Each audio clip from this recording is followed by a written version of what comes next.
If you are trying to learn how to properly mix your vocals, then this video is for you. By the end of this video, you are going to have a really good foundation on how you can mix your vocals and make them sound professional, even if you have little to no vocal mixing experience. So make sure you stick to the end so you can have all the tips and tricks you need to build that foundation. But anyways, let's get right into this tutorial. So I'm going to be working in FL Studio today, but even if you were working in any other sort of DAW, such as Logic or Pro Tools or anything else like that, you can still kind of take the same techniques and methods I'm using within this video and transfer them over to your DAW. So if you're not using FL Studio, don't be scared off. This tutorial is still going to apply to you. But anyways, right here, I have one of my songs pulled up, and on this beat right here that I made, I have my raw vocal. Here's how that sounds right now.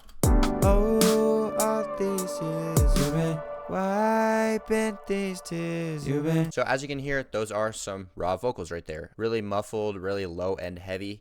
But I'm going to show you exactly how you can take a vocal very similar to this and turn it into something that sounds professional. Okay, so my vocals are routed onto track 5 right here through my recording track. So that's where we're going to be putting all the effects and plugins and things like that. So the very first thing that I like to start out with, and yes, every one of your favorite singers uses this, is Autotune. So don't be afraid to use it. All of them use it. It is really just a way of making your voice sound better on top of the beat. It doesn't mean you can't sing or anything like that if you use it. But right here, all the plugins I'm going to be using in this video are going to be stock FL plugins. So I'm going to use the stock FL Studio Autotune plugin right here. And all you have to do really for this is just put the key of the beat into the plugin right here. So if you already know what key yours is in, then just go right ahead and do that. If you don't know how to find the key, you can search up like a key signature finder on any web browser. And one of the websites should allow you to paste your beat in there and find the key of it. Also, there are some plugins that can help finding the key too. But yeah, anyways, so I know the key of my beat. It is D major. So I'm going to be adding that right here. So I'm going to change that to major, and then where this letter is right here, I'm going to change it to D. And since I'm singing some lower notes in the song, the pitches are kind of lower. I'm going to change this minimum right here to 80 hertz because just for this specific plugin, it's not that advanced. So sometimes the Autotune doesn't pick up every note like that. And then for one of the most important settings on the Autotune, the retune speed, I want to make mine just a little bit above medium. I don't want it too heavy because it's going to sound pretty robotic if I do that, as you can hear.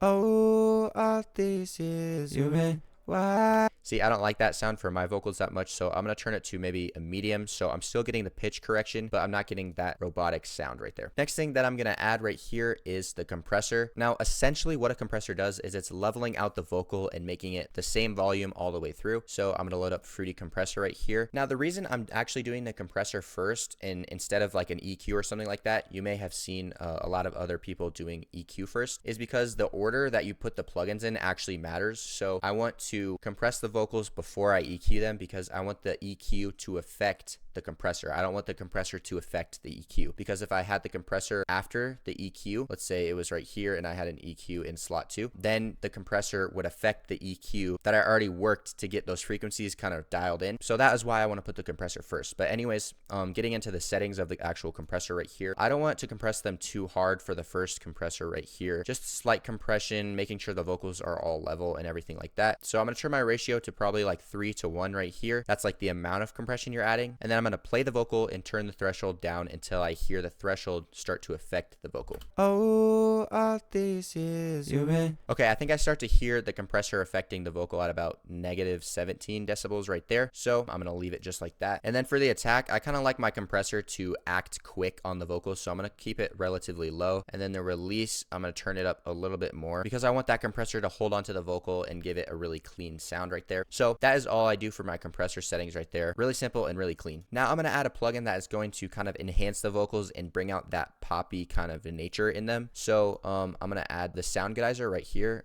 This is another stock FL plugin. As you can hear, what this plugin is going to do is it's kind of going to bring the brightness out of the vocal and make it a little bit more powerful. Oh, all these years you've been. Why? See, the farther I turn it up right there, the more of that kind of enhancement we get. Oh, all these years you've been. And I like mine on the A setting right there, maybe about 2/3 of the way up for the sound geyser. Again, that's just going to enhance the vocal and bring out a more professional-like quality to it. Okay, now that we've added these two plugins, the compressor and the sound geyser, that kind of correlate with the volume and levels of the vocal, I'm going to actually add the EQ now so that I can start kind of messing with the frequencies of the vocal. So I'm going to add Fruity Parametric EQ EQ2 right here. This is a visual equalizer. So what I'm going to do in here, and this is arguably the most important part of making a professional sounding vocal, is I'm first going to take out the low end, most of the low end rather. So how I'm going to do that is I'm going to right click on this far left purple knob, scroll down to type, and then go high pass, and then make the order kind of steep just like this. What this is going to do is it's going to cut out that low rumble in the bottom end. So I'm going to cut it out until I think it sounds good. Oh, all this is you.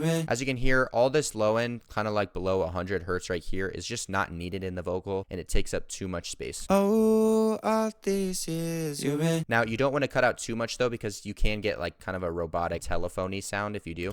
Oh, all this is you. That might be a cool effect for like a background vocal or something, but when doing like lead, pop, or rap vocals, you're going to want that full human-like sound in there, but you're not going to want that low end.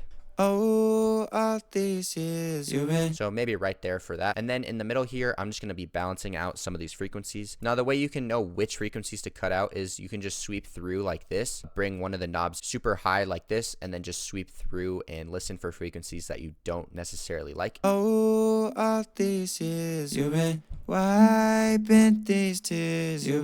Now, in some of these lower frequencies right here, I hear this kind of boxy tone that I don't like, so I'm going to kind of cut that out. And as you can see, I just barely cut it out like that. You don't need to do a massive dip. Just kind of know the sweet spot. That's the secret for making professional sounding vocals. You don't need to go too overboard, but you need to know how much to add. So it kind of comes with practicing and listening to what you like. But anyways, I'm going to move on to the rest of these knobs right here and kind of do the same thing, sweep through and find frequencies that don't necessarily sound good. Oh, all this is you. Wipe you. Blessing my tears. All this is you. Wipe. And then once I get towards the high end right here, what I'm going to do is actually I'm going to boost up the high end a little bit, because in a lot of modern professional songs, the high end of the vocals is boosted because it gives it a more clear and pop-like sound. So I'm going to be doing that in this mix as well. Oh, all this is you.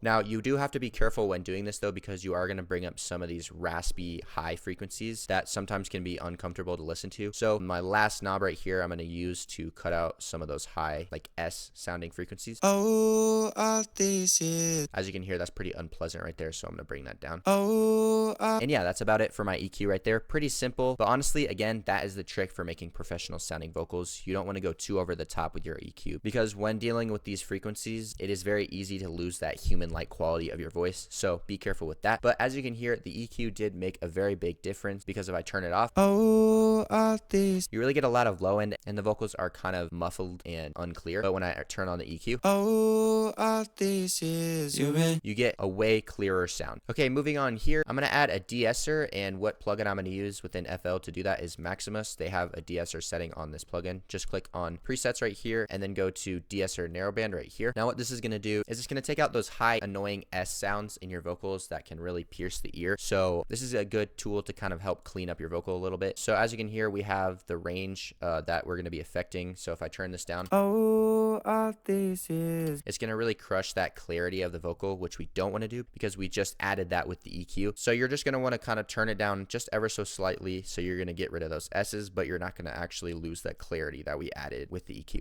Oh, all this is you. So the S's are kind of coming in around 5 to 10K. So I'm going to make the range narrower by bringing this left side in right here, and I'm only going to be affecting that 5 to 10K range because that's primarily where those S sounds are coming in. Next, I'm going to add the fruity limiter, which I'm going to use as a noise gate. Again, I'm using this kind of as a tool to help clean up my vocal a little bit more. We're going to go into presets again on this plugin and then just go down to noise gate. Now what this noise gate is going to do is it's basically acting like the opposite of compression. It's creating a threshold on the bottom end of your recording, so it's going to cut out anything quieter than the threshold. So if you had like a fan running in the background or there was people talking in the background of your recording, if it's below that threshold, it's going to completely cut it out. So you want to be careful with this plugin though, because you don't want your vocal to be cut out by it. I'll demonstrate that right here.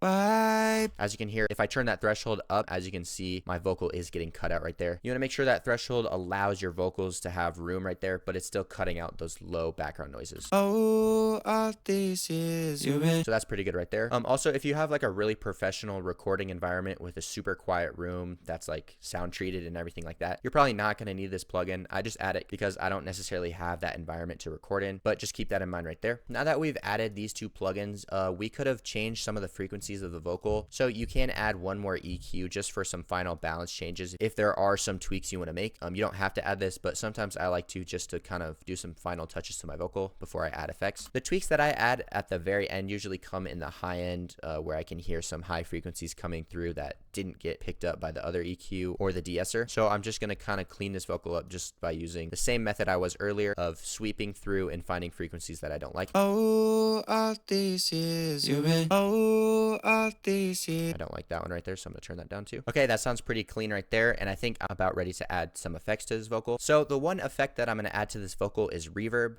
This is kind of a little bit of a cleaner mix, as I said before, so I didn't want to go too heavy with the effects, so I'm just going to add one effect. But yeah, I'm going to add this reverb right here, and reverb just gives your vocal a little bit more space. It makes it sound bigger and like it is sounding in a bigger room than what you probably recorded it in. It is a very professional technique that like every big artist has used, so I'm going to add it. For the reverb, I like to turn the wet almost all the way up right here, and then the dry down a little bit. For the decay, this is basically like how long your reverb is going to sound for. I'm going to turn it up just a little bit. On this song, since it's kind of like an atmospheric type song, I think I'm going to let the reverb linger for a little bit longer, so that's why I'm turning the decay up a little bit. And then, yeah, we're going to play the vocal and see how that sounds. Now, you're probably going to have to actually turn this reverb down because the reverb is going to be a little bit heavy at first, but you do have this little volume knob right here to allow you to get it to sound exactly the way you want it to. All this is you been wiping these tears you been. And I think that sounds pretty cool right there. And yeah, you can add more effects if you would like, such as like a delay or a phaser or a chorus or anything like that. That is exactly why I gave you this bass foundation up here for creating a very professional and solid vocal mix. So I hope this video helped you out. If it did, again, I would really appreciate a like and possibly a sub. If you're really serious about improving the sound of your vocal mixes and just your music overall, then you should check out my website where I have 4 available vocal presets. One of them is completely free. It's called the Caleb James Lead Vocal Preset. And yeah, you can download that for free now. I'll put it as the first link in the description. But anyways, thank you for watching, and I'll see you in the next video. Oh,